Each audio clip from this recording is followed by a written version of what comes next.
നമസ്കാരം. മിത സ്റ്റോറി ടൈമിലേക്ക് സ്വാഗതം.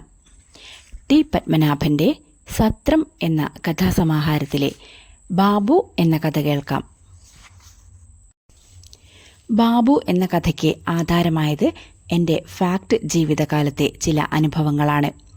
ആ അനുഭവങ്ങളുടെ നടുവിൽ ഒരു വലിയ ദീപസ്തംഭം പോലെ ബാബു ഉയർന്നു നിൽക്കുന്നു. കഥയിൽ പറഞ്ഞിട്ടുള്ള കാര്യങ്ങളെല്ലാം അക്ഷരം പ്രതി നടന്നിട്ടുള്ളതു തന്നെയാണ്. വളരെ ചുരുക്കം കൂട്ടിച്ചേർക്കലുകളോ എടുത്തുമാറ്റലുകളോ മാത്രമേ നടന്നിട്ടുള്ളൂ. ഞാൻ ആദ്യം സംശയദൃഷ്ടിയോടെയാണ് ആ ചെറുപ്പക്കാരനെ നോക്കിയിരുന്നത്. എൻ്റെ ദൃഷ്ടിയിൽ അയാൾ കുറേയൊക്കെ തരികിടകൾ കാട്ടുന്ന, ഉദ്യോഗസ്ഥർക്ക് കൈക്കൂലി കൊടുക്കുന്ന ഒരു കോൺട്രാക്ടറായിരുന്നു. മെറ്റീരിയൽസ് മാനേജർ എന്ന നിലയിൽ ബാബുവിനെ ഞാനുമായിട്ടാണ് സ്ഥിരമായി ഇടപെടേണ്ടത്. എല്ലാവരും അയാളെ ബാബു എന്നാണ് വിളിച്ചിരുന്നത്. റെക്കോർഡിൽ അബൂബക്കർ എന്നായിരുന്നു. ഞാൻ ആദ്യമൊന്നും അയാളെ ബാബു എന്ന് വിളിച്ചിരുന്നില്ല. അങ്ങനെയും ഒരു അകലം അയാളുമായി ഞാൻ പുലർത്തിയിരുന്നു. പതുക്കെ പതുക്കെ ബാബുവിൻ്റെ യഥാർത്ഥ രൂപം എനിക്ക് മനസ്സിലാവുകയായിരുന്നു. അയാൾ സത്യത്തിൽ കള്ളനോ കൈക്കൂലിക്കാരനോ ആയിരുന്നില്ല. അങ്ങേയറ്റം സത്യസന്ധനായി തൻ്റെ ജോലി ചെയ്ത ഒരു ട്രാൻസ്പോർട്ട് കോൺട്രാക്ടർ മാത്രമായിരുന്നു. പക്ഷേ അയാൾ കമ്പനിയിലെ ഏറ്റവും വലിയ ഉദ്യോഗസ്ഥൻ മുതൽ ഓഫീസ് ബോയ് വരെയുള്ളവർക്ക് മാസപ്പടി കൊടുക്കുമായിരുന്നു എന്നത് സത്യമായിരുന്നു. ഈ പടി അയാൾക്ക് കിട്ടുന്ന ലാഭത്തിൽ നിന്ന് അയാൾ കൊടുക്കുന്നതായിരുന്നു, കമ്പനിയെ ചതിച്ചിട്ടല്ല. പടി അയാൾ കൊടുക്കുന്നില്ലെങ്കിൽ ബില്ലുകൾ ഒരു മേശപ്പുറത്തു നിന്ന് അടുത്ത മേശപ്പുറത്തേക്ക് നീങ്ങുമായിരുന്നില്ല. താൻ സത്യസന്ധനാണ്, തൻ്റെ പ്രവൃത്തികൾ സത്യസന്ധമായി ചെയ്യൂ എന്ന വാശി കാണിച്ചിരുന്നുവെങ്കിൽ തൻ്റെ ജോലിയിൽ തുടരാൻ അയാൾക്ക് കഴിയുമായിരുന്നില്ല. ഈ ഉദ്യോഗസ്ഥന്മാരിൽ ഒരാളും ഒരിക്കലും ബാബുവിനോട് ഒരു തരത്തിലുള്ള ലോഹ്യവും പുറത്തു കാണിച്ചിരുന്നില്ല. ബാബുവിൻ്റെ പെൺമക്കളുടെ കല്യാണത്തിന് ഇവരിൽ ഒരാളും പോയിരുന്നില്ല. ഞാൻ പരസ്യമായി ബാബുവിൻ്റെ വീട്ടിലെ ചടങ്ങിൽ പങ്കെടുക്കുമായിരുന്നു. ആഴ്ചയിൽ ഒരിക്കലെങ്കിലും ബാബുവിൻ്റെ വീട്ടിന് മുന്നിലൂടെ ഹാർബറിലേക്ക് ഔദ്യോഗിക ആവശ്യങ്ങൾക്കായി പോകുമ്പോൾ ബാബുവിൻ്റെ വീട്ടിൽ കയറുമായിരുന്നു. കഥയിലെ ഏറ്റവും പ്രധാന ഭാഗം 25 വർഷത്തെ സർവീസിനു ശേഷം റിട്ടയർ ചെയ്ത് ഞാൻ നാട്ടിലേക്ക് മടങ്ങുന്ന സന്ദർഭമാണ്. ആ അവസരത്തിൽ ഞാൻ ബാബുവിനെ ഓഫീസിലേക്ക് വിളിപ്പിച്ചു. കണ്ണൂരിലേക്ക് എൻ്റെ താമസ സ്ഥലത്തുള്ള സാധനങ്ങൾ കൊണ്ടുപോകണം. വളരെ കുറച്ചേയുള്ളൂ. ചിലതൊക്കെ പലപ്പോഴായി ഞാൻ തന്നെ കൊണ്ടുപോയിരുന്നു. ശേഷിക്കുന്നത് കൊണ്ടുപോകാൻ വണ്ടി അയക്കണം. അതിനാണ് ബാബുവിനെ വിളിച്ചത്. കണ്ണൂരിലേക്കുള്ള ദൂരം ബാബുവിനറിയാം. ഒട്ടുമിക്ക സ്ഥലങ്ങളിലേക്കും അയാളുടെ വണ്ടികൾ സർവീസ് നടത്തുന്നുണ്ടല്ലോ, കേരളത്തിനകത്തും പുറത്തും. ധാരാളം വണ്ടികളുമുണ്ട്. മതിയായില്ലെങ്കിൽ വാടകയ്ക്കെടുത്തും ഓടിക്കും. വലിയ കോൺട്രാക്ടറാണ് അയാൾ. ദൂരം കണക്കാക്കി കൃത്യമായ വണ്ടിക്കൂലി എത്രയാണെന്ന് വച്ചാൽ പറയണമെന്ന് അയാളോട് ആവശ്യപ്പെട്ടു. ബാബു ദീനസ്വരത്തിൽ പറഞ്ഞു, ഇതെങ്കിലും ചെയ്യാൻ എന്നെ അനുവദിക്കണം. സൗജന്യമായി ഒരു കേക്ക് പോലും സർ ഇതുവരെ. അയാൾക്ക് എന്നെയും എനിക്ക് അയാളെയും നന്നായി അറിയാമായിരുന്നു. പതുക്കെ പതുക്കെയാണ് അനുഭവങ്ങളിൽ നിന്ന് ഞാൻ അയാളെ മനസ്സിലാക്കിയത്. അയാളുടെ ബില്ലുകൾ പലതും കടന്ന് ഒടുവിൽ എൻ്റെ മേശപ്പുറത്താണ് എത്തുക. ഞാനാണ് അവസാനമായി ഒപ്പിടേണ്ടത്. അത് കഴിഞ്ഞാൽ നേരിട്ട് അയാൾക്ക് പണം വാങ്ങാം. ഒരിക്കൽ ഹെഡ് ഓഫീസിലേക്ക് പോവുകയായിരുന്നു. അമ്പലമേട്ടിലെ ഓഫീസിൽ പോയ ശേഷമാണ് 35 കിലോമീറ്റർ അകലെയുള്ള ഉദ്യോഗമണ്ഡലിലെ ഓഫീസിലേക്ക് പുറപ്പെട്ടത്. യാത്രക്കിടയിൽ ദൂരെ നിന്ന് ബാബുവിൻ്റെ കാർ എതിരെ വരുന്നത് കണ്ടു. എൻ്റെ വാഹനം കണ്ടപ്പോൾ ബാബു റോഡിലിറങ്ങി നിന്നു. കാര്യമായ ആവശ്യമുണ്ടെന്ന് എനിക്ക് തോന്നി. ഞാൻ അയാളുടെ അടുത്തെത്തി ചോദിച്ചു, എന്താ ബാബു, ബില്ലുകൾ സാറിൻ്റെ മേശപ്പുറത്ത് എത്തിയിട്ടുണ്ട്? ഇല്ലല്ലോ, ഞാനിപ്പോൾ ഓഫീസിൽ നിന്നല്ലേ വരുന്നത്. ഞാൻ പുറപ്പെട്ടതിനു ശേഷമാണ് ബില്ല് മേശപ്പുറത്തെത്തിയത്. ആ വിവരം ബാബുവിന് കിട്ടിയിരിക്കുന്നു. കാർ ഓഫീസിലേക്ക് തിരിക്കാൻ പറഞ്ഞ് ഞാൻ ചെന്ന് ആ ബില്ലുകൾ ഒപ്പിട്ടുകൊടുത്തു. ഈ സംഭവമൊക്കെ ബാബുവിൻ്റെ മനസ്സിലുണ്ട്. അതുകൊണ്ടാണ് അയാൾ ഇതെങ്കിലും എന്നെ ചെയ്യാൻ അനുവദിക്കണമെന്ന് അപേക്ഷാസ്വരത്തിൽ പറഞ്ഞത്. ബാബുവിന് പണം വാങ്ങാൻ ബുദ്ധിമുട്ടുണ്ടെങ്കിൽ ഞാൻ മറ്റാരെയെങ്കിലും ഏർപ്പാടാക്കാം എന്ന് പറഞ്ഞപ്പോൾ അയാൾ പരുങ്ങലിലായി. ഞാൻ ചെക്കെഴുതി അയാളുടെ കീശയിൽ വെച്ചു കൊടുത്തു. പിരിഞ്ഞ ശേഷം ഒരു തവണയെ ബാബു വിളിച്ചിട്ടുള്ളൂ. ഞാൻ അവിടെ പോയ വിവരമറിഞ്ഞാണ് വിളിച്ചത്. ഇനി വരുമ്പോഴെങ്കിലും അറിയിക്കണമെന്ന് പറഞ്ഞായിരുന്നു ആ വിളി.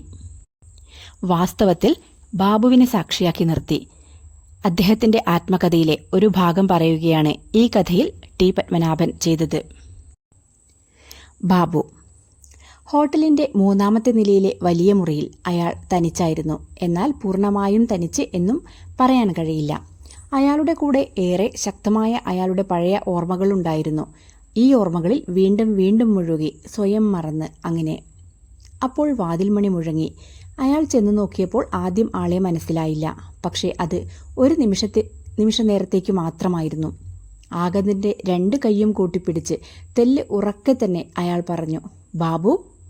അയാളുടെ ശബ്ദത്തിൽ പറഞ്ഞറിയിക്കാൻ കഴിയാത്ത സന്തോഷം നിറഞ്ഞു നിന്നിരുന്നു. പിന്നീട് ബാബുവെ അകത്തേക്ക് കൂട്ടിക്കൊണ്ടുവന്ന് സോഫയിൽ സ്നേഹപൂർവ്വം പിടിച്ചിരുത്തിയ ശേഷം പറഞ്ഞു, ഇനി പറ, എന്തൊക്കെയുണ്ട് വിശേഷങ്ങൾ, ഭാര്യയും മക്കളുമൊക്കെ? ബാബു പറഞ്ഞു, ഞാൻ 2-3 തവണ ബെല്ലടിച്ചു. തുറക്കാത്തത് കണ്ടപ്പോൾ ഉറങ്ങുകയായിരുന്നോ? അയാൾ തിടുക്കത്തിൽ പറഞ്ഞു, ഇല്ല, വയസ്സായെങ്കിലും പകലുറക്കമൊന്നും തുടങ്ങിയിട്ടില്ല. ഏറെ കാലം കൂടി ഇവിടെ വന്നതാണല്ലോ. അപ്പോൾ പഴയ പരിചയക്കാരെയും സംഭവങ്ങളെയും കുറിച്ചൊക്കെ, പ്രത്യേകിച്ചും നമ്മുടെ കമ്പനിയിലെ ഓരോന്നാലോചിച്ച് അങ്ങനെ. അയാൾ മുഴുമിപ്പിക്കുന്നതിന് മുൻപായി ബാബു പറഞ്ഞു, 25 കൊല്ലമല്ലേ കമ്പനിയിലുണ്ടായിരുന്നത്? അന്ന് ഒന്നല്ലെങ്കിൽ മറ്റൊന്നായി ഏറെ സംഭവങ്ങൾ ഓർക്കാനുണ്ടായിരുന്നല്ലോ. കുത്തഴിഞ്ഞു കിടന്നിരുന്ന ഇൻവെന്ററി കൺട്രോൾ നേരെയാക്കി കമ്പനിക്ക് ലാഭമുണ്ടാക്കി കൊടുത്തില്ലേ? ജോലിക്കാർക്കിടയിൽ ഡിസിപ്ലിൻ ഉണ്ടാക്കിയില്ലേ? പിന്നെ അഴിമതി, കോടിക്കണക്കിന് ഉറുപ്പികയുടെ സാധനങ്ങൾ വാങ്ങുന്നതിലും സർപ്ലസ് സാധനങ്ങൾ വിൽക്കുന്നതിലും കോൺട്രാക്റ്റുകൾ നൽകുന്നതിലുമൊക്കെയുള്ള അഴിമതി ഇല്ലാതാക്കുന്നതിലും ഒരു പരിധിവരെയെങ്കിലും വിജയിച്ചില്ലേ? ഈ യുദ്ധങ്ങൾക്കിടയിൽ തനിക്ക് നീതി ലഭിക്കാനായി കോടതിയിലും പോയി. പറവൂർ മുൻസിഫ് കോടതിയിലും കേരള ഹൈക്കോടതിയിലും മാത്രമല്ല, സുപ്രീം കോടതിയിലും. എന്നിട്ട് എല്ലാ ദിക്കിലും വിജയിക്കുകയും ചെയ്തു. അഭിമാനിക്കാം സർ, തീർച്ചയായും അഭിമാനിക്കാം. ബാബുവിന്റെ ശബ്ദം ഇടറുന്നുണ്ടായിരുന്നു. അയാളും തെല്ലുനേരം ഒന്നും പറയാതെ ആലോചനയിലാണ്ടിരുന്നു. പിന്നീട് ബാബു വീണ്ടും പറഞ്ഞു, ഇവിടെ നിന്ന് പോയതിനു ശേഷം വളരെ ചുരുക്കമായല്ലേ സാറ് ഇങ്ങോട്ട് പോന്നിട്ടുള്ളൂ? അതും വളരെ ചെറിയ സമയത്തേക്ക് മാത്രം. ഉദാഹരണത്തിന്, രാവിലെ എത്തിയാൽ ജോലിയൊക്കെ നിർത്തി ഉച്ചയ്ക്കു തന്നെ മടങ്ങും. പിറ്റേ ദിവസം പത്രം വായിക്കുമ്പോഴേ സാറ് വന്നിരുന്നുവെന്ന് നമ്മൾ അറിയുകയുള്ളൂ. പക്ഷെ ഇത്തവണ 3 ദിവസം സെമിനാറിൽ സാറുണ്ടാകുമെന്ന് പത്രത്തിൽ കണ്ടപ്പോൾ എനിക്കറിയാം ഇവിടെയേ താമസിക്കുകയുള്ളൂ എന്ന്. പഴയ സ്നേഹിതൻ ഗോവിന്ദറാവുവിന്റെ ഹോട്ടലല്ലേ? സാറിനെ വീട്ടിലേക്ക് കൂട്ടിക്കൊണ്ടു പോകാനാണ് ഞാൻ വന്നിരിക്കുന്നത്. ഒഴികഴിവൊന്നും പറയരുത്. അപേക്ഷാഭാവത്തിലുള്ള ബാബുവിന്റെ നോട്ടം കണ്ടപ്പോൾ അയാൾക്ക് മറുത്തു പറയാൻ കഴിഞ്ഞില്ല. പിന്നെ സന്ധ്യ വരെ അയാൾക്ക് വേറെ എൻഗേജ്മെന്റുകളൊന്നും ഉണ്ടായിരുന്നുമില്ല. അതുകൊണ്ട് അയാൾ ചിരിച്ചുകൊണ്ട് പറഞ്ഞു, ശരി. താഴെ റിസപ്ഷനിൽ മുറിയുടെ താക്കോൽ ഏൽപ്പിക്കുമ്പോൾ അയാൾ പറഞ്ഞു, എൻ്റെ കൂട്ടുകാരൻ രാമചന്ദ്രൻ ചോറ്റാനിക്കരയ്ക്ക് പോയിട്ടുണ്ട്. അയാൾ വന്നാൽ ഈ കീ കൊടുക്കണം. പിന്നീട് വെളിയിലേക്ക് വന്നപ്പോൾ അയാൾ കണ്ടു, വെള്ള നിറത്തിൽ മിന്നിത്തിളങ്ങുന്ന ബെൻസിന്റെ ഏറ്റവും പുതിയ മോഡൽ കാർ. കാറിന്റെ പിൻവാതിൽ തുറന്ന് തെല്ല് നാടകീയമായി ബാബു പറഞ്ഞു, കയറിയാട്ടെ സർ. എൻ്റെ കുടുംബത്തിന് വെളിയിലുള്ള ഒരാൾ ആദ്യമായിട്ടാണ് ഇതിൽ കയറുന്നത്. എനിക്കതിൽ വളരെ സന്തോഷവും അഭിമാനവുമുണ്ട്. പിന്നീട് ഒരു 2ാം ചിന്തയിൽ എന്നവണ്ണം ഇത്രയും കൂടി കൂട്ടിച്ചേർക്കുകയും ചെയ്തു, അല്ലെങ്കിൽ ഒന്ന് ആലോചിച്ചാൽ സാറ് എൻ്റെ കുടുംബാംഗം തന്നെയല്ലേ? പക്ഷെ അപ്പോഴൊക്കെ അയാൾ ആലോചിക്കുകയായിരുന്നു, എപ്പോഴാണ് ബാബുവിനെ ഈ ആഡംബര കാറുകളിലൊക്കെ ഭ്രമം വന്നത്? കാറിന്റെ പിൻസീറ്റിൽ ബാബുവിന്റെ അരികിൽ ഇരുന്നതിനു ശേഷം അയാൾ ആദ്യമായി ചോദിച്ചതും അതായിരുന്നു. തെല്ലുനേരം മൗനമായിരുന്നതിനു ശേഷം ബാബു പതുക്കെ പറഞ്ഞു, ഇല്ല സാർ, എനിക്കിതിലൊന്നും ഒരു ഭ്രമവുമില്ല. ഞാനിപ്പോഴും സാറ് കണ്ടിരുന്ന ആ പഴയ ബാബു തന്നെയാ. ഈ കാർ മക്കളുടെ ഒരു പിറന്നാൾ സമ്മാനമാണ്. അത് നിഷേധിക്കാൻ എനിക്ക് കഴിയില്ല. കാറ് വീട്ടിലെത്തിയതിനു ശേഷമേ സത്യത്തിൽ ഞാനിതറിഞ്ഞിട്ടുള്ളൂ. കൊല്ലങ്ങൾക്ക് മുൻപ് സാറ് എന്നെ കാണുമ്പോൾ എൻ്റെ അടുത്തുണ്ടായിരുന്നത് അംബാസഡർ ആയിരുന്നു. അതും AC ഇല്ലാത്ത അംബാസഡർ. സാറ് പോയതിനു ശേഷവും അംബാസഡർ തന്നെയായിരുന്നു. ഒടുവിൽ ഹിന്ദുസ്ഥാൻ മോട്ടോഴ്സ് അംബാസഡറിന്റെ നിർമ്മാണം നിർത്തിവെച്ചപ്പോൾ മാരുതിയിലേക്കു മാറി. അതും ഏറ്റവും വില കുറഞ്ഞ ഒരു മോഡൽ 800. എനിക്ക് വേണമെങ്കിൽ മികച്ച ഒരു ഫോറിൻ കാർ ഇറക്കുമതി ചെയ്യാമായിരുന്നു. പക്ഷേ ഞാനത് ചെയ്തില്ല. കാരണം എനിക്കതിൽ താല്പര്യമില്ലായിരുന്നു. അല്പനേരത്തെ മൗനത്തിനു ശേഷം ബാബു തുടർന്നു, ഞാൻ ചോദിക്കട്ടെ, ആദ്യം എന്നെ കാണുമ്പോൾ ഞാൻ ധരിച്ചിരുന്ന വസ്ത്രം എന്താണെന്ന് സാറ് ഓർക്കുന്നുണ്ടോ? ഉണ്ടാവില്ല. എന്നാൽ ഞാൻ പറയാം. കൈകൾ മടക്കി കയറ്റിയ വെള്ള കോട്ടൺ ഷർട്ടും ഹാൻഡ്ലൂം ധോത്തിയും ബാറ്റിയുടെ സാധാരണ ചെരുപ്പും. ഇപ്പോൾ വർഷങ്ങൾക്കു ശേഷം നാം കാണുമ്പോഴും വേഷത്തിൽ എനിക്ക് ഒരു മാറ്റവുമില്ലല്ലോ. ഇപ്പോഴും വെള്ള ഷർട്ടും മുണ്ടും തന്നെ. ഞാൻ ഇന്നുവരെ ഒരു ബ്രാൻഡഡ് ഷർട്ട് വാങ്ങി ധരിച്ചിട്ടില്ല. തുണി വാങ്ങി തയ്ക്കലാണ് പതിവ്. അതും വില കൂടിയ ലിനനൊന്നുമല്ല, സാധാരണ വെള്ള പോപ്ലിൻ. ഇനി ഒരു കാര്യം കൂടി, ഇന്നുവരെ ഞാൻ പാൻസ് ഇട്ടിട്ടില്ല. പാൻസിനോട് വിരോധമുണ്ടായിട്ടൊന്നുമല്ല, ഇടാൻ തോന്നിയിട്ടില്ല എന്നു മാത്രം. കോളേജ് കാലത്ത് ചങ്ങാതിമാർ നിർബന്ധിച്ചപ്പോഴും ഞാൻ ഒഴിഞ്ഞുമാറുകയാണുണ്ടായത്. അയാൾ പൊടുന്നനെ ചോദിച്ചു, ബാബു എന്നെങ്കിലും വിദേശത്ത് പോയിട്ടുണ്ടോ? ബാബു പറഞ്ഞു, ഇല്ല, പോകേണ്ട ഒരാവശ്യവും ഇതുവരെ ഉണ്ടായിട്ടില്ല. ഒരാവശ്യം വന്നുവെന്ന് കരുതുക. അയാൾ ചിരിച്ചുകൊണ്ട് പറഞ്ഞു, അപ്പോഴും ബാബു ഈ വെള്ളമുണ്ടിലും ഷർട്ടിലും? അയാളുടെ ചോദ്യം പൂർത്തിയാക്കുന്നതിന് മുൻപായി ബാബു ഇടയിൽ കയറി പറഞ്ഞു, ലോകത്തെ ഒരുമാതിരി രാജ്യങ്ങളിലൊക്കെ ഒന്നിലധികം തവണ സാറ് കുടുംബസമേതം പോയിട്ടുണ്ടെന്നാണ് ഞാൻ മനസ്സിലാക്കുന്നത്. ഞാൻ ചോദിക്കട്ടെ, അപ്പോഴൊക്കെ സാറ് സ്യൂട്ടിലും കോട്ടിലുമായിരുന്നോ? അല്ല, ഈ പരുക്കൻ ഖദർക്കുപ്പായത്തിലോ? അയാൾ ഒന്നും പറയാതെ ബാബുവിൻ്റെ കൈപിടിച്ച് അമർത്തുക മാത്രം ചെയ്തു. ചിരപരിചിതമായ സ്ഥലങ്ങൾ കടന്നുകൊണ്ട് കാർ മുന്നോട്ടു പോയി. Durbar hall, Ramavarma club, Jose junction, Aryabhavan, Valanjambalam. അയാൾ ഓർത്തു, ഇനി സൗത്ത് ഓവർബ്രിഡ്ജ് കയറി ഇറങ്ങിയാൽ ഇടതുവശത്തായി റോഡരികിൽ ബാബുവിൻ്റെ വീട്. വീട് തെല്ല് ഉള്ളോട്ടാണ്. പറമ്പിൻ്റെ മുൻപിൽ നിറയെ മരങ്ങളാണ്. മരങ്ങൾ എന്ന് വെച്ചാൽ എന്തുതരം മരങ്ങൾ! പടർന്നു പന്തലിച്ച് ഒരു ചെറിയ കാട് പോലെ അവ. അതുകൊണ്ട് തന്നെ റോഡിൽ നിന്ന് നോക്കിയാൽ വീട് കാണുകയുമില്ല. ആ വീട്ടിൽ വെച്ച് എത്ര തവണ ബാബുവിൻ്റെയും ഭാര്യയുടെയും അത്യന്തം മധുരവും കുലീനവുമായ ആതിഥ്യം അനുഭവിച്ചിട്ടില്ല. അയാളുടെ ഓർമ്മകൾ പെട്ടെന്ന് നിന്നുപോയി. ഒരു ഞെട്ടലോടെ അയാൾ കണ്ടു, വണ്ടി ഇപ്പോൾ GCDAയുടെ മുൻപിലാണ്. വീട് കഴിഞ്ഞിരിക്കുന്നു. അയാൾ തെല്ലുറക്കെ തന്നെ പറഞ്ഞു, വീട് കഴിഞ്ഞല്ലോ, നമ്മൾ എങ്ങോട്ടാ? അപ്പോൾ ബാബു തെല്ല് കുറ്റബോധത്തോടെ പറഞ്ഞു, സോറി സർ, ആ വീട് ഇപ്പോഴില്ല. അത് ഞാൻ ഡിസ്പോസ് ചെയ്തിട്ട് ഒരു 3 കൊല്ലത്തോളമായി. ഇപ്പോൾ ഞാൻ... ബാബുവെ മുഴുമിപ്പിക്കാൻ സമ്മതിക്കാത്ത അയാൾ ഇടയിൽ കയറി പറഞ്ഞു, ഡിസ്പോസ് ചെയ്തെന്നോ? എന്തിന്? അത് നല്ല വീടായിരുന്നല്ലോ. ബാബു പറഞ്ഞു, നല്ല വീട് തന്നെയായിരുന്നു. പക്ഷേ റോഡ് വികസനത്തിനു വേണ്ടി കോർപ്പറേഷൻ മുൻപിലത്തെ കുറേ സ്ഥലം അക്വയർ ചെയ്തപ്പോൾ മരങ്ങളൊക്കെ പോയി. റോഡിൽ നിന്ന് കാലെടുത്തു വെക്കുന്നത് വീട്ടിൻ്റെ ഉമ്മറത്തേക്കാണ് എന്ന സ്ഥിതിയും വന്നു. പിന്നെ പൊടിയുടെ ശല്യം, സാധാ ഉള്ള ശബ്ദ കോലാഹലം. ഒരു വീടെന്ന് പറഞ്ഞാൽ മനുഷ്യനെ ഇത്തിരി സമാധാനത്തോടെ വിശ്രമിക്കാനുള്ള സ്ഥലമല്ലേ? അത് പൂർണ്ണമായും നഷ്ടപ്പെട്ടു. അപ്പോഴാണ് മനസ്സിലായി എന്ന മട്ടിൽ അയാൾ തലയാട്ടി. വണ്ടി അയാൾക്ക് അത്രയൊന്നും പരിചിതമല്ലാത്ത സ്ഥലങ്ങളിലൂടെ മുൻപോട്ട് പോയി. ബാബു നിശബ്ദനായിരുന്നു. ഒരു ഘട്ടത്തിൽ അയാൾ പറഞ്ഞു, എന്താടോ ഇങ്ങനെ മൂകനായി? എന്തെങ്കിലും പറയുക. കേൾക്കട്ടെ. അപ്പോൾ മടിച്ച് ബാബു പറഞ്ഞു, പറയാനൊക്കെ ധാരാളമുണ്ട്. കഴിഞ്ഞ എത്രയോ കൊല്ലങ്ങളായിട്ടുള്ള എൻ്റെ അനുഭവങ്ങൾ, പിന്നെ ഞാൻ മനസ്സിലാക്കിയിട്ടുള്ള കാര്യങ്ങൾ.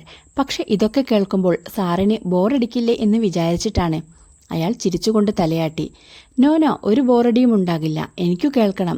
പറയൂ. ബാബുവിൻ്റെ കുടുംബം, ജീവിതം, ബിസിനസ് എല്ലാം. ബാബു പറയാൻ തുടങ്ങി. എനിക്ക് പലപ്പോഴും തോന്നിയിട്ടുണ്ട്, കാലം എത്തുന്നതിന് മുൻപേ മൂത്തുപാകമായ ഒരു കായല്ലേ ഞാനെന്ന്. ഉദാഹരണത്തിന് എൻ്റെ വിവാഹം. ഒരു കോളേജ് വിദ്യാർത്ഥിയായ കാലത്തു തന്നെ എൻ്റെ വിവാഹവും കഴിഞ്ഞു. ലവ് മാരേജ് ഒന്നുമായിരുന്നില്ല, തീർത്തും അറേഞ്ച്ഡ് ആയ ഒരു വിവാഹം. വിദ്യാഭ്യാസം കഴിഞ്ഞ ഏതാനും കൊല്ലങ്ങൾക്കിടയിൽ തന്നെ ഞാൻ 2 പെൺകുട്ടികളുടെ അച്ഛനും സംതൃപ്തനായ ഒരു ഗൃഹനാഥനുമായി കഴിഞ്ഞിരുന്നു. ഇനി എൻ്റെ ബിസിനസ് ജീവിതം. ഞാൻ വിദ്യാർത്ഥിയായിരിക്കുമ്പോൾ തന്നെ ഈ നഗരം നമ്മുടെ നാട്ടിലെ ഏറ്റവും വലിയ ഇൻഡസ്ട്രിയൽ സിറ്റിയായി കഴിഞ്ഞിരുന്നു. ഞാൻ വരുന്നത് ഒരു കർഷക കുടുംബത്തിൽ നിന്നാണ്. കർഷകർ എന്ന് പറഞ്ഞാൽ നെല്ലും നാളികേരവും കൊണ്ട് ജീവിക്കുന്നവർ. എന്നിരിക്കലും എൻ്റെ വാപ്പ ദീർഘവീക്ഷണവും കുറച്ചൊക്കെ ഉൽപ്പതിഷ്ണുത്വവും ഉള്ള ആളായിരുന്നു. ഈ സ്വഭാവ വിശേഷങ്ങൾ എനിക്കും കിട്ടിയിട്ടുണ്ടാകും. അതുകൊണ്ടാണല്ലോ കോളേജ് കാലത്തു തന്നെ പഠിത്തം കഴിഞ്ഞാൽ എന്താണ് ചെയ്യേണ്ടത് എന്നതിനെക്കുറിച്ച് ഗാഢമായി ആലോചിക്കാൻ തുടങ്ങിയത്. പലതിനെക്കുറിച്ചും തലപുകഞ്ഞാലോചിച്ചു. ഒടുക്കം ഞാനൊരു തീരുമാനത്തിലെത്തി. എൻ്റെ ഭാവി ട്രാൻസ്പോർട്ട് ബിസിനസ്സിലാണ്. അടുത്തും അകലെയുമൊക്കെ ധാരാളം വ്യവസായശാലകളുണ്ട്. ഇവയിൽ പലതിനും വേണ്ട റോ മെറ്റീരിയൽസ് വരുന്നത് കപ്പൽ മാർഗമാണ്. അത് ഫാക്ടറികളിൽ എത്തിക്കണം. പിന്നീട് ഫാക്ടറികളിലെ ഫിനിഷ്ഡ് ഗുഡ്സ് ഡിപ്പോകളിലും വിതരണ കേന്ദ്രങ്ങളിലും എത്തിക്കണം. ആദ്യം കുറച്ചു ട്രക്കുകൾ സ്വന്തമായി ഉണ്ടായിരിക്കണം. പോരാത്തതിന് ലീസിനെടുക്കുകയുമാവാം. ഇവയുടെ നടത്തിപ്പിനെയും ലാഭഛേദങ്ങളെയും ഒക്കെ നല്ലതുപോലെ മനസ്സിൽ കൂട്ടിക്കിഴിച്ചതിനു ശേഷം ഞാൻ വിഷയം വാപ്പയുടെ മുൻപിൽ അവതരിപ്പിച്ചു. വാപ്പ ഞാൻ പറഞ്ഞതൊക്കെ ശ്രദ്ധയോടെ കേട്ടുനിന്ന ശേഷം ഒന്നും പറയാതെ കുറേ നേരം കണ്ണടച്ചിരുന്നു. ഒടുവിൽ കനിവോടെ എന്നാൽ ദൃഢസ്വരത്തിൽ ചോദിച്ചു, നീ എല്ലാം നല്ലതുപോലെ ആലോചിച്ചിട്ടാണോ? ആണെന്ന് ഞാൻ പറഞ്ഞപ്പോൾ വാപ്പ പറഞ്ഞു, എന്നാൽ തുടങ്ങിക്കോളൂ, പണം ഞാൻ തരും. പക്ഷേ 1-2 കാര്യങ്ങളുണ്ട്. ആദ്യം ചെറുതായിട്ട് മതി. പതുക്കെ, വലിയ വായിൽ കൊത്താനൊന്നും പോണ്ട. പതുക്കെ മുൻപോട്ട് പോയാൽ മതി. പിന്നെ ഒരിക്കലും സത്യം വിട്ട് ഒന്നും ചെയ്യരുത്. നമ്മൾ പരമ്പരയാ കൃഷിക്കാരാണ്. കൃഷിക്കാരൻ ഒരിക്കലും ആരെയും ചതിക്കില്ല. അവൻ കളവും ചെയ്യില്ല. കുറച്ചു നേരത്തെ മൗനത്തിനു ശേഷം ബാബു പതുക്കെ പറഞ്ഞു. വാപ്പയുടെ വാക്കുകൾ എപ്പോഴും മനസ്സിലുണ്ടായിരുന്നു. ഒരിക്കലും അതിൽ നിന്ന് അറിഞ്ഞുകൊണ്ട് തെറ്റി നടന്നിട്ടില്ല. മെറ്റീരിയൽസ് മാനേജരായി സാറ് കമ്പനിയിലെത്തുമ്പോഴും ഞാൻ ഇവിടുത്തെ സാമാന്യം വലിയ ഒരു ട്രാൻസ്പോർട്ട് കോൺട്രാക്ടറായി വളർന്നു കഴിഞ്ഞിരുന്നു. പലയിടങ്ങളിലും വർക്കുണ്ടായിരുന്നുവെങ്കിലും ഏറ്റവും വലുത് നിങ്ങളുടെ കമ്പനിയിലായിരുന്നു. ഓരോ 2 ആഴ്ചയിലും എൻ്റെ ബില്ലുകളുമായി ഞാൻ സാറിൻ്റെ മുൻപിലെത്തും. അങ്ങനെയായിരുന്നു കോൺട്രാക്ട്. എല്ലാ ബില്ലുകളും സാറിൻ്റെ കീഴുദ്യോഗസ്ഥന്മാർ നല്ലതുപോലെ പരിശോധിച്ചതിനു ശേഷം ഒപ്പിട്ടതായിരിക്കും. പക്ഷെ എന്നാലും സാറിന് വിശ്വാസമാകില്ല. വീണ്ടും വീണ്ടും തിരിച്ചും മറിച്ചും നോക്കും. എന്നിട്ട് പൂർണ്ണ ബോധ്യം വന്നാലേ ഒപ്പിടൂ. സാർ ഒപ്പിട്ടാലല്ലേ എനിക്ക് ഫിനാൻസിൽ നിന്ന് പണം കിട്ടുകയുള്ളൂ. അന്നൊന്നും സാറ് എന്നോടൊന്നും സംസാരിക്കുമായിരുന്നില്ല. ഓഫീസിൽ നിന്നോ പുറത്തുനിന്നോ ഒരിക്കൽ മാത്രം ബില്ലുകൾ പാസാക്കി തരുമ്പോൾ ചോദിച്ചു, എന്തിനാണ് ഇതിനൊക്കെ നിങ്ങൾ തന്നെ വരുന്നത്? കീഴിൽ ആൾക്കാരില്ലേ, അവർ വന്നാൽ പോരെ? അപ്പോൾ ഞാൻ പറഞ്ഞു, മതി, അവർ വന്നാൽ മതി. പക്ഷേ ഇത് ആദ്യം മുതൽക്കേയുള്ള ശീലമായിപ്പോയി, അതുകൊണ്ട് മാത്രമാണ്. പിന്നീട് സാറ് ഒന്നും പറഞ്ഞില്ല. അന്നൊക്കെ സാറിന് എന്നെ വലിയ സംശയമായിരുന്നു. കമ്പനിയിലെ വലുതും ചെറുതുമായ ഒട്ടേറെ ഉദ്യോഗസ്ഥന്മാർക്ക് ഞാൻ മാസം തോറും പടി കൊടുക്കുന്നുണ്ട് എന്നായിരുന്നു സാറിൻ്റെ വിശ്വാസം. സാറിനെ കുറ്റം പറയാനും കഴിയില്ല. പടി കൊടുക്കുന്നുണ്ട് എന്നത് സത്യം തന്നെയായിരുന്നു. പക്ഷെ ഞാൻ ഒരിക്കലും കമ്പനിയെ വഞ്ചിച്ചിട്ടില്ല. ഈ കമ്പനിയെ എന്നല്ല, ഒരു കമ്പനിയെയും. എപ്പോഴെങ്കിലും ഞാൻ ട്രാൻസ്പോർട്ട് ചെയ്ത സാധനങ്ങളിൽ, അത് റോ മെറ്റീരിയൽ ആയാലും ഫിനിഷ്ഡ് പ്രൊഡക്റ്റ് ആയാലും, കുറവ് കണ്ടിട്ടുണ്ടോ? അളവിലോ തൂക്കത്തിലോ എന്തിലെങ്കിലും? എപ്പോഴെങ്കിലും ഡെസ്റ്റിനേഷനുകളിൽ ഞാൻ സാധനമെത്തിക്കാൻ വൈകിയതായി ആവലാതി ഉണ്ടായിട്ടുണ്ടോ? ഇല്ല. പിന്നെ എവിടെയാണ് സാർ വഞ്ചന? ഇനി പടിയുടെ കാര്യം. പടി കൊടുത്തില്ലെങ്കിൽ എനിക്ക് ഈ ബിസിനസ് നടത്താൻ കഴിയില്ല സാർ. ഏതൊക്കെ കടമ്പകൾ കടന്നിട്ട് വേണം എനിക്ക് ഓരോ 2 ആഴ്ചയും ഓഫീസിലെ ഫിനാൻസിൽ നിന്ന് കാശ് കിട്ടാൻ? എന്നാൽ പിന്നെ ഈ ജോലി അങ്ങ് മതിയാക്കിക്കൂടെ എന്ന് ചോദിച്ചാൽ എനിക്ക് വിഷമമൊന്നും ഉണ്ടാകില്ല. അതുപോലെയാണോ എൻ്റെ കീഴിൽ ജോലി ചെയ്യുന്ന 100-ൽ പരം ജീവനക്കാർ? അവരുടെ കുടുംബങ്ങളുടെ സ്ഥിതി എന്താകും? അതോർത്തിട്ടാണ്. അല്ലാതെ. ഇനി എൻ്റെ പേരിനെക്കുറിച്ച്. സാർ ഒരിക്കലും എന്നെ ബാബു എന്ന് വിളിച്ചിട്ടില്ല.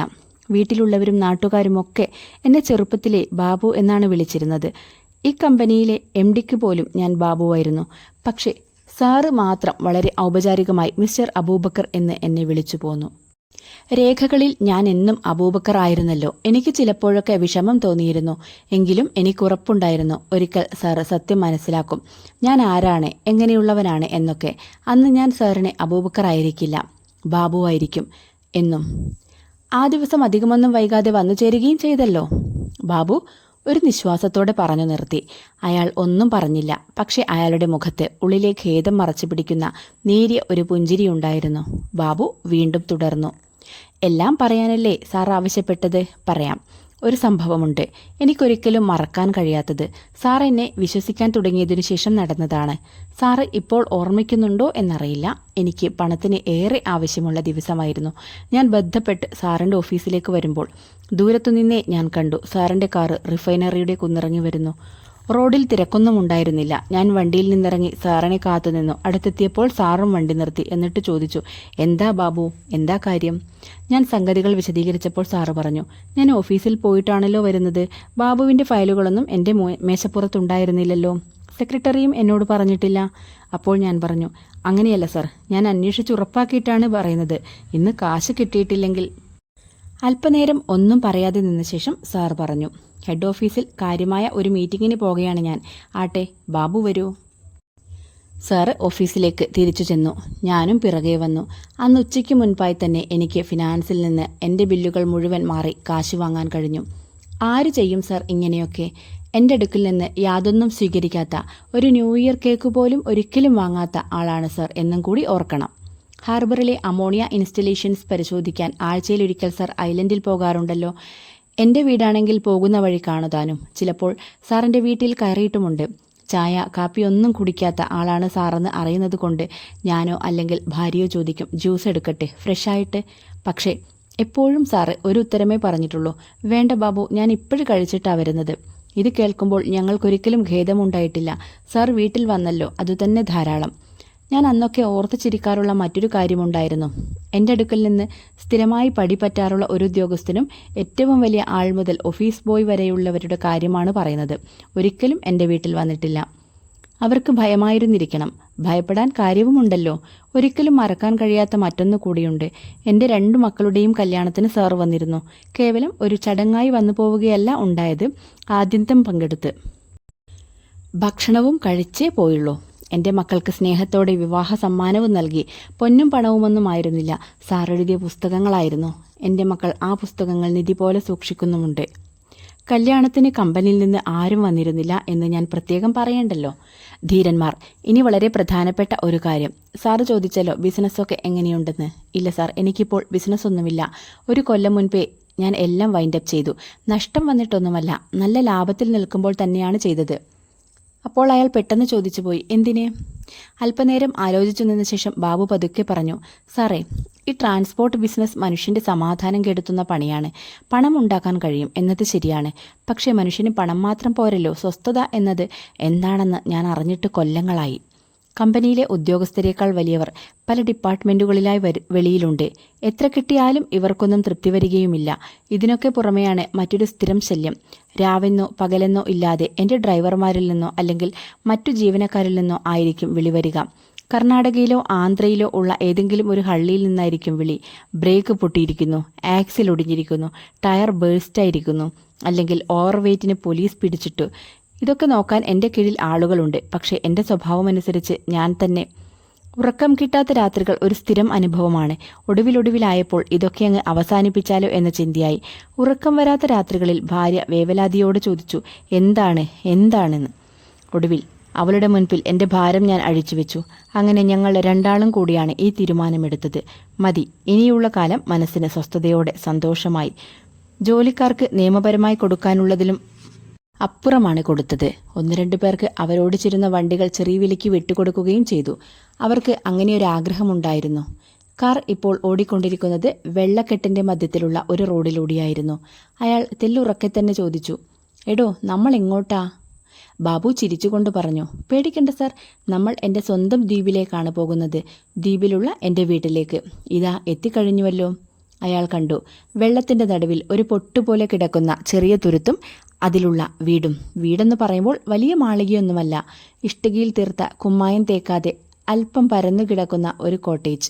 പോർട്ടിക്കോയിൽ ഗൃഹനായിക അവരെ കാത്തു നിൽക്കുന്നുണ്ടായിരുന്നു. സ്വീകരണമുറിയിലിരുന്ന് സംസാരിച്ചു കൊണ്ടിരുന്നപ്പോൾ അയാൾ ചോദിച്ചു, മഴക്കാലത്ത് വെള്ളം കയറുമോ? ബാബുവും ഭാര്യയും കൂടിയാണ് അതിനുത്തരം പറഞ്ഞത്. കഴിഞ്ഞ 2 വെള്ളപ്പൊക്കക്കാലത്തും ഇവിടെ ഒരു പ്രശ്നവും ഉണ്ടായിട്ടില്ല. അവർക്ക് ഏറെ പറയാനുണ്ടായിരുന്നു. അവരുടെ മക്കൾ, മക്കളുടെ ഭർത്താക്കന്മാർ, അവരുടെ കുടുംബം, പിന്നെ എല്ലാത്തിനുമുപരിയായി ഏറെ നാളത്തെ വിടവിന് ശേഷം അയാളെ കണ്ടതിലുള്ള സന്തോഷം. വെയിൽ മങ്ങിയപ്പോൾ അയാൾ പുറത്തിറങ്ങി തുരുത്തിന്റെ അതിരിലേക്ക് നടന്നു. കൂടെ ബാബുവും ഭാര്യയും ഉണ്ടായിരുന്നു. അതിരുകൾ കല്ലുകെട്ടി ഉറപ്പിച്ചിരുന്നു.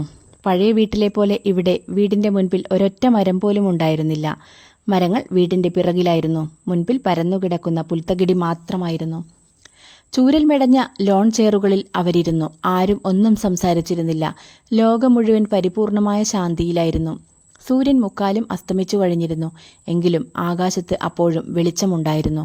അയാൾ പണ്ട് ചെറുപ്പത്തിൽ പഠിച്ച ഒരു കവിതയുടെ 2 വരികൾ മനസ്സിൽ മൂളിക്കൊണ്ടിരുന്നു. ഇഹമേ നിഭൃത പ്രശാന്തമീ യുലകാനന്ദ നിസർഗസുന്ദരം. ബാബു പെട്ടെന്ന് എഴുന്നേറ്റ് ഒരു നിമിഷം എന്ന് പറഞ്ഞ് വീട്ടിലേക്ക് പോയി. ഒരു കടലാസു കഷ്ണവുമായി വേഗത്തിൽ മടങ്ങി വന്നു. എന്നിട്ട് ആ കടലാസു കഷ്ണം അയാളെ ഏൽപ്പിച്ചിട്ട് പറഞ്ഞു, ഇത് ഓർമ്മയുണ്ടോ? അത് പഴകി മഞ്ഞച്ചു തുടങ്ങിയ ഒരു ചെക്ക് ലീഫായിരുന്നു. അയാൾ പെട്ടെന്ന് കാലങ്ങളെ ദ്രുതവേഗത്തിൽ മറികടന്ന് പിറകോട്ട് പോയി. 25 കൊല്ലത്തെ കമ്പനി ജീവിതത്തിന് ശേഷം റിട്ടയർ ചെയ്ത അയാൾ നാട്ടിലേക്ക് മടങ്ങാനുള്ള ഒരുക്കത്തിലായിരുന്നു.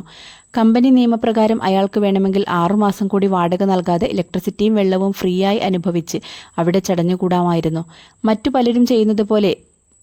പക്ഷേ അയാൾ അതിനൊന്നും നിന്നില്ല. അയാളുടെ മുൻപിൽ കമ്പനിയിലെ ട്രാൻസ്പോർട്ട് കോൺട്രാക്ടറായ ബാബു ഉണ്ടായിരുന്നു. അയാൾ ബാബുവിനോട് പറഞ്ഞു, ബാബുവിൻ്റെ ഒരു സഹായം എനിക്ക് വേണം. അതിനാണ് ഞാൻ ബാബുവിനെ വിളിപ്പിച്ചത്. എൻ്റെ മ്യൂസിക് സിസ്റ്റവും റെക്കോർഡുകളുമൊക്കെ ഞാൻ തന്നെ കാറിൽ വീട്ടിലേക്ക് കൊണ്ടുപോയി. ഇനിയുള്ളത് കുറേ പുസ്തകങ്ങൾ, കുറച്ച് ഫർണിച്ചർ, അടുക്കളയിലെ വീട്ടുപാത്രങ്ങൾ, പിന്നെ എൻ്റെ തോട്ടപ്പണി ആയുധങ്ങൾ. ഇവ കൊള്ളുന്ന ഒരു വണ്ടി നാളെ രാവിലെ ബാബു അയക്കണം. കണ്ണൂരിലെത്തിയാൽ എൻ്റെ വീട് ആരും പറഞ്ഞു തരും. ഇനി ബാബു പറയൂ, ഞാൻ എത്രയാണ് ഇതിന് തരേണ്ടത്? ബാബു ഒന്നും പറയാതെ ദയനീയമായി അയാളെ നോക്കുക മാത്രം ചെയ്തു. പക്ഷേ ഒന്നും പറഞ്ഞില്ലെങ്കിലും ആ നോട്ടം ഏറെ വാചാലമായിരുന്നു. എന്നോടിത് വേണോ എന്നായിരുന്നു ആ നോട്ടത്തിൻ്റെ. അയാൾ അപ്പോൾ വീണ്ടും പറഞ്ഞു, ബാബുവിന് എന്തെങ്കിലും വിഷമമുണ്ടെങ്കിൽ ഞാൻ വേറെ. ബാബു അയാളെ വിലക്കി. പിന്നീടെല്ലാം വേഗത്തിലായിരുന്നു. ബാബു പറഞ്ഞ തുകയ്ക്ക് ഒരു ചെക്ക് എഴുതി അയാൾ. ആ ചെക്കാണ് ഇപ്പോൾ ഇത്രയും കൊല്ലങ്ങൾക്കു ശേഷം. മഞ്ഞ് പൊടിയുന്നുണ്ടായിരുന്നു. ബാബുവിൻ്റെ ഭാര്യ പറഞ്ഞു, നമുക്ക് വീട്ടിലേക്ക് പോകാം.